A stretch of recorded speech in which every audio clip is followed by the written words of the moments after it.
This is a scripted dialogue based on conversations I've had with Christians.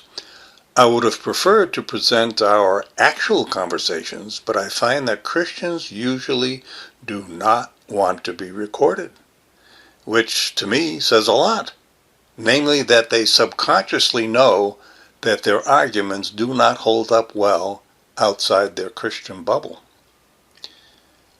Note that while this is a scripted, edited dialogue, it does accurately reflect what was said and accurately reflect the conservative Christian mindset. Biblical foreknowledge. One of the reasons I believe in the Bible is that it contains scientific foreknowledge, things that humans could not have known on their own back then. I'll give you an example. Oh, good, yeah. Give me an example. I'd like to see if there is such an example. Before the Bible, how did mankind look at the earth? You mean, what do they think the earth was physically like? Yes. Previously to the Bible, various religions thought the earth was sitting on the back of a turtle or on the back of elephants. But in Isaiah, it points out that the earth is a sphere. No, it doesn't. You're reading that in. You're not interpreting the Bible honestly. It does not say sphere. The Hebrew word used is not sphere, it's circle. And most likely it means compass here, the circular range of area that God sees as he looks down. There is a perfectly good Hebrew word for sphere or ball, and they didn't use that word. They used the one for circle. So you cannot use that as a proof of divine foreknowledge. Up until that point, people thought the earth was flat, but the Bible talks about the earth hanging on nothing. Okay, but getting some things right by chance is not proof of divine foreknowledge. I mean, if I were living back then, I would see the sun going beneath the earth and then showing up on the other side in the morning, and I might well conclude that there's empty space beneath the earth. The problem is that the Bible contradicts itself. It says elsewhere that the earth is set on pillars. The earth is not set on pillars. The earth cannot be hanging on nothing and also set on pillars. You could be talking about symbolic pillars. Symbolic pillars? A pillar is symbolic of a pillar, of a column, a support, some structure that holds something up. It's not symbolic of empty space. So even symbolically, it's wrong. Evolution. It's not that I don't trust science, but certain science is not proven. Like evolution, they want you to believe. No. Scientists don't have the same mindset as you religious people do. They're not out to convert people to a belief system. They want to establish whatever the truth is. They have hypotheses, and then they try to confirm those hypotheses by experimenting and testing. They don't have set conclusions ahead of time. Then why are they constantly pushing the whole idea of evolution? Because it's true? Because all the evidence supports it? A confluence of evidence from different scientific disciplines shows that it's true. And these are scientists who generally don't know each other. They work in their own area of expertise. And they all have come to the same conclusion, independently, that evolution is true. They're not in collusion in some sort of conspiracy. If evolution is true, how come we don't see it taking place today? Well, it takes a long time. There's no evidence for it. Sure there is. They've got fossils. There's plenty of evidence.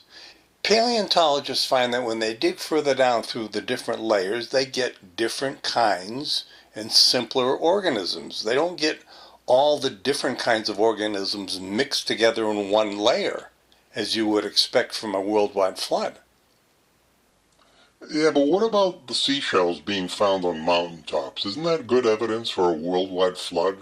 How else did they get there? Well, I'm not a scientist, but I'm pretty sure the explanation is plate tectonics. Over billions of years, the Earth's crust has shifted by continental drift, so that what was once the seafloor has been pushed up as a mountain. The fossil records came about because of the flood. Scientists won't say that. The only scientists who say that are members of fringe groups like yourselves or the creationists who've managed to get some scientists to support their view. But 99% or more of scientists do not agree that fossils came from a great worldwide flood. Folklore. Here's something I came across that I realize is actually a scientific error in the Bible. Samson kills 1,000 soldiers by himself in hand-to-hand combat. That is physically, scientifically impossible. Samson killed him with the jawbone of an ass. Yeah, I know, that's the story, but the issue is whether one man can kill 1,000 men in hand-to-hand combat. Are you sure it was 1,000? Yeah, the Bible says it was 1,000. You just did it again. You tried to get me off the relevant aspect of an issue by bringing up some side issue, like the exact number, literal number, figurative number, whatever. The issue is, can one man kill an extremely large number of enemy soldiers in hand-to-hand combat? There's a possibility. No, there isn't. They're going to surround them and kill him with spears and arrows. I mean, even Mike Tyson, if he were to fight just 2 men at the same time, he would lose. According to the scriptures, Samson was given super strength.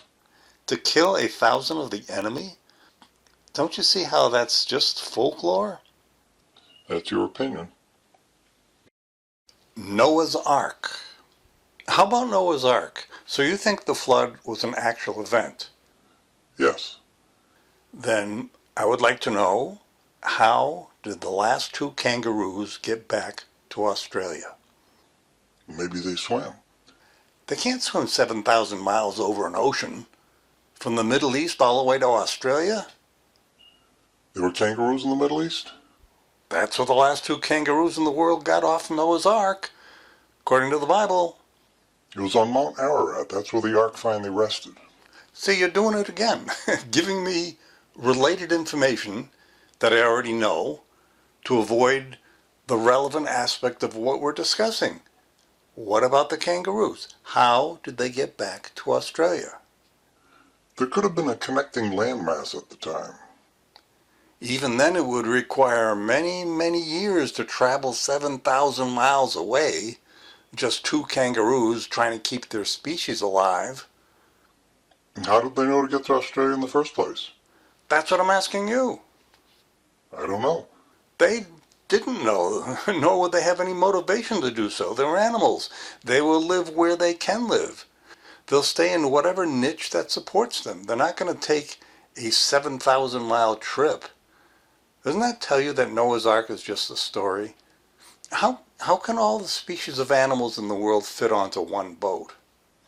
Well, you have to remember, Noah did not have to take all the world's species onto the ark, but only the different kinds of animals, what would be the modern equivalent category of animal families, not species. For example, from one pair of canine animals would have come the wolf, the dog, the dingo, the coyote, and so on. Well, I think there's problems with that idea, but to get back to the issue of kangaroos, don't you have to agree that it is scientifically impossible for the last 2 kangaroos to get back to Australia? But the fact of it is, God, with his powers, could have done it, just like he brought all the animals to the ark in the first place. Okay, all right, so there is your answer. Supernatural intervention by God. A miracle. But I hope you see how unconvincing that is to me when you invoke a miracle whenever the Bible or a Bible story contradicts science. My further and far more important point here is that if it is so easy for an all-powerful God to miraculously move animals like kangaroos and sloths across oceans, why couldn't he have made the population of the world simply go poof, instead of unnecessarily drowning millions of innocent animals and human babies? That is a nasty, compassionless God, not a loving God. Jonah and the whale. Would you invoke a miracle for Jonah being in the belly of a whale for 3 days? Not necessarily. Well, that couldn't have happened unless it was a miracle. Why not? Because you can't be in the belly of a fish for 3 days. Why not? Because you would die. You can't breathe and you would be digested. Do you know there's an account of a man being swallowed by a whale and in fact found alive days later, back in the 1800s? Yeah, I know. I've read about that. Some guy named Barty, I think his name was. And I'm pretty sure that you did not read the article I read some years ago, a long article by a guy who carefully investigated that story, and he determined it was not true. It was a made-up story. And I give the author a lot of credit because he's a professor at a Christian college, and he didn't just believe what he was told, but he checked it out very carefully. No offense, but this is what I find. You conservative Christians generally look into topics only to the level that supports your belief system. You stop there. You don't follow through all the way.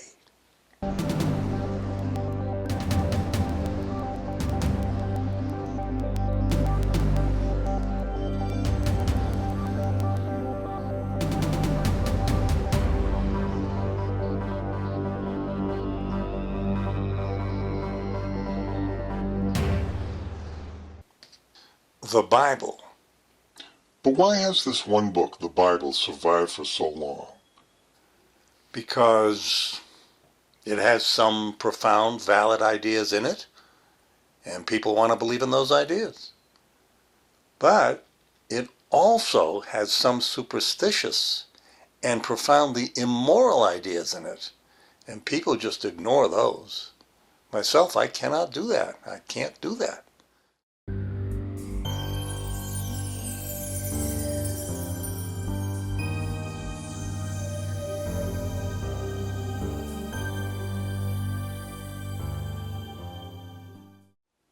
People have been trying to destroy the Bible throughout history. If it wasn't from God, how could it have lasted so long?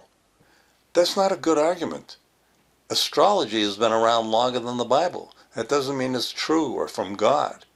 Longevity is not the measure of truth. But getting back to science, my conviction is that if there is a real God, he is not going to contradict the nature of the physical world that he himself created.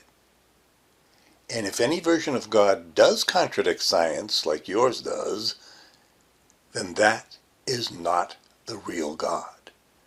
The earth is not set on pillars.